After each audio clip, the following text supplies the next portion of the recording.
makes your garden grow? Water and sunshine.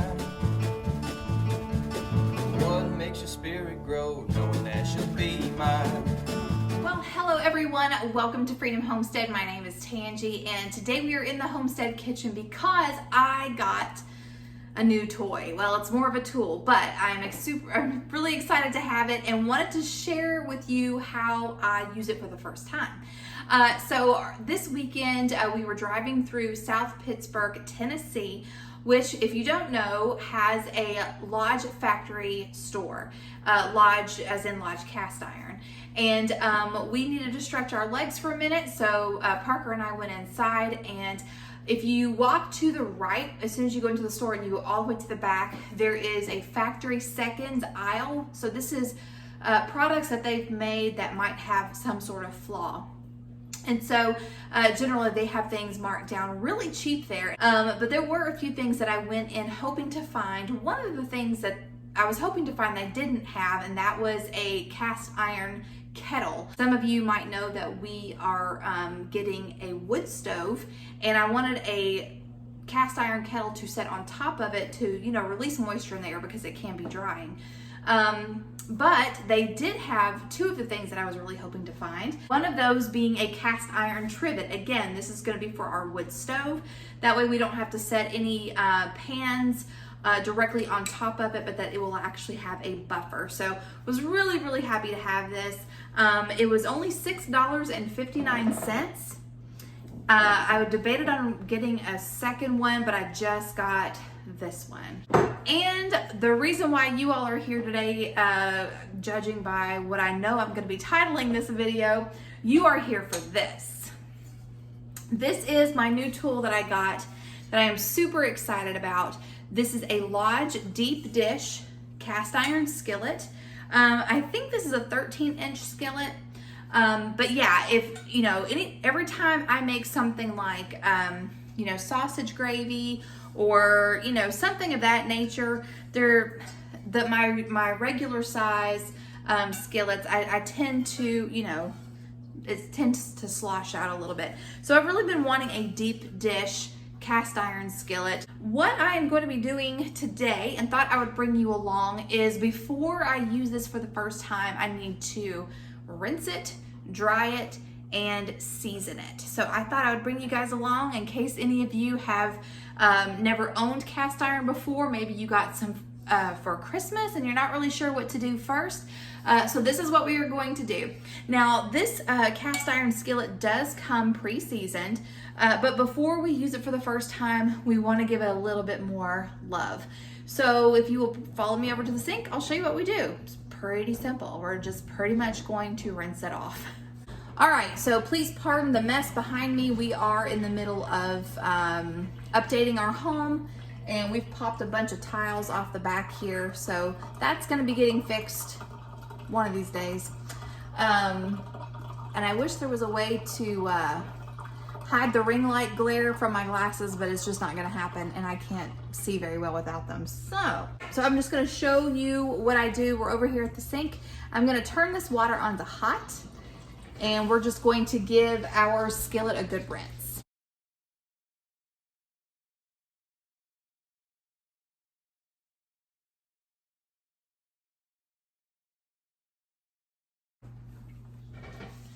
All right, now that I've rinsed it off really well, I'm just gonna take this towel and towel dry it. And then we're gonna take it over to the stove. I'll meet you there.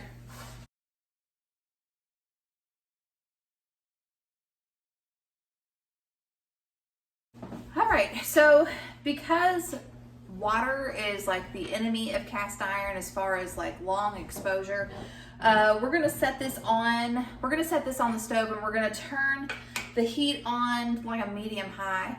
And what we're wanting to do is we're going to evaporate the water, any water that's left on the cast iron. We're gonna evaporate it off, and then when it gets good and hot, you want to get a good oil to season your cast iron with. I'm also going to go ahead and turn my oven on to 350 because we are going to bake the oils into the cast iron. And we're going to do that a couple of times because you really want that oil to soak in there. So yeah, I've got this heating. And let me show you the oil that I'm going to use. All right, so I am actually going to be using lard. This is lard that I rendered from pasture pork fat that I bought from a local farmer because we don't have any of our own pigs. I have known of people that use vegetable shortening to season their cast iron.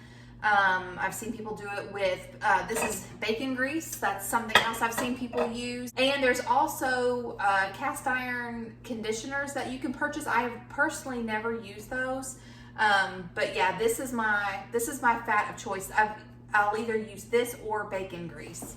All right, so this is getting good and hot. Oh, did I mention I also got this apron at the log store? Super cute, less than $7, linen plaid apron. I love it. They had different colors. They were all plaid, but they had different colors. They did have other aprons, but I like this one the best. All right, so what I do, I just take a paper towel. You can also use like a designated cloth to do this with. For lard, I will just get some out with a spoon, just a little bit. I don't know how much that is. Like, I don't know. We'll go with that much. I'm gonna turn this heat off too. All right, and I'm just gonna use the paper towel and I'm gonna just rub it in there really well.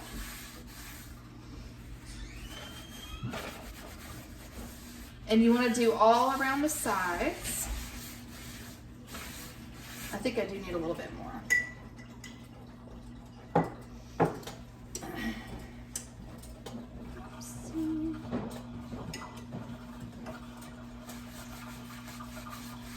Trying to get down in those cracks. Then you're gonna get all around it. Did you see that? All right, all around it. You also want to get the handle. Good grief.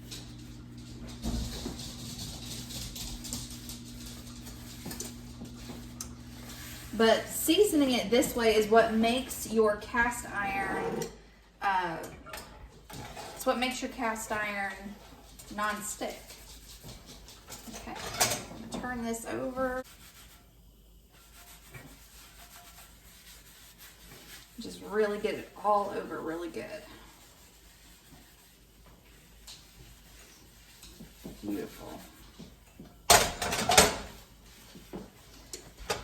Handle. Okay, so now I'm going to put this in the oven.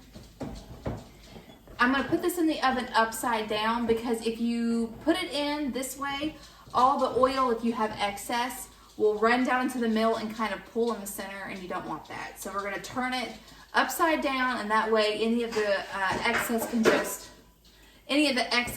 drip out.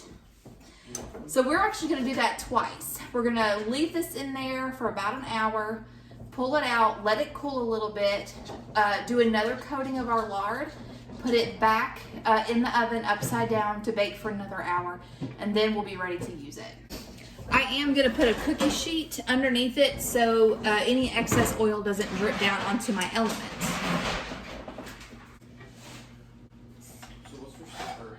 Hang on a minute. You want to make your own? No. Oh, are you gonna use the mac and cheese? No. Can No. What are we gonna have? Hang on a minute. Oh, the ribs. Yep.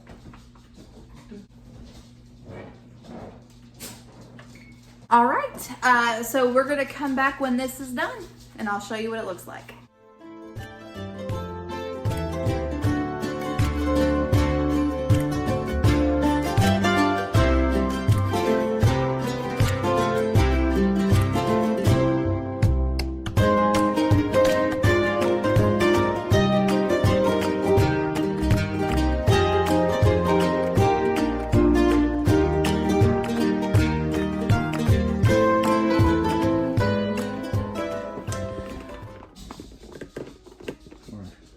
It's fine. It's fine. It's good. All right.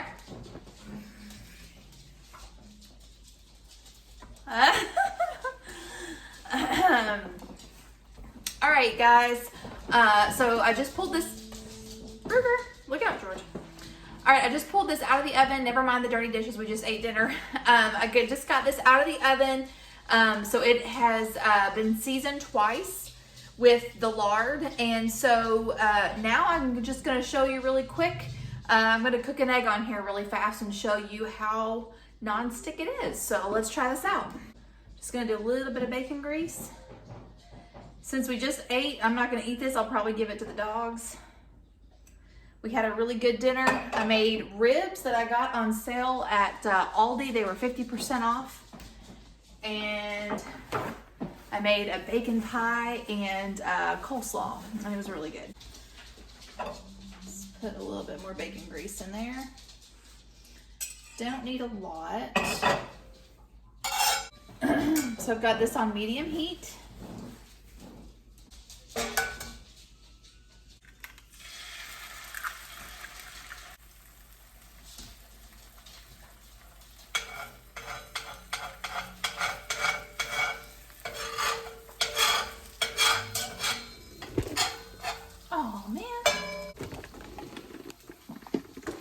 The thing that stinks about this phone or this tripod is that my phone is heavy, and if I put it at a certain angle, it makes it fall all the way down.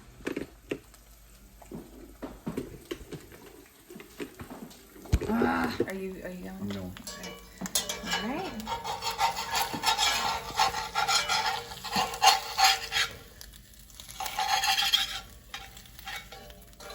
Look at that. Beautiful.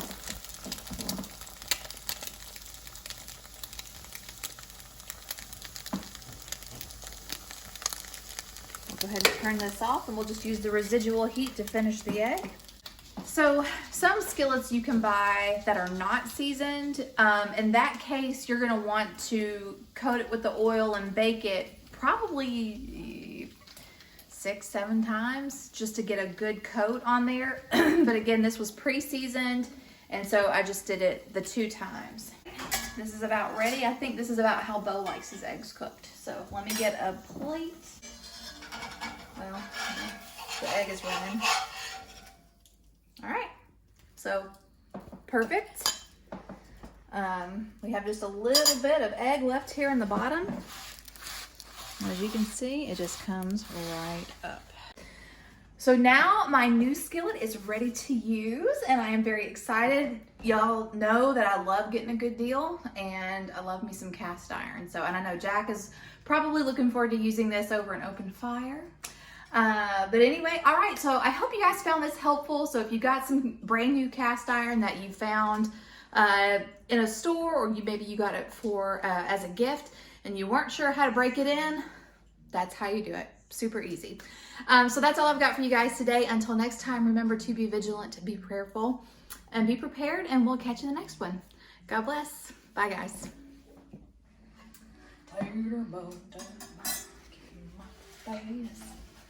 I'm still filming. Ah, stop it.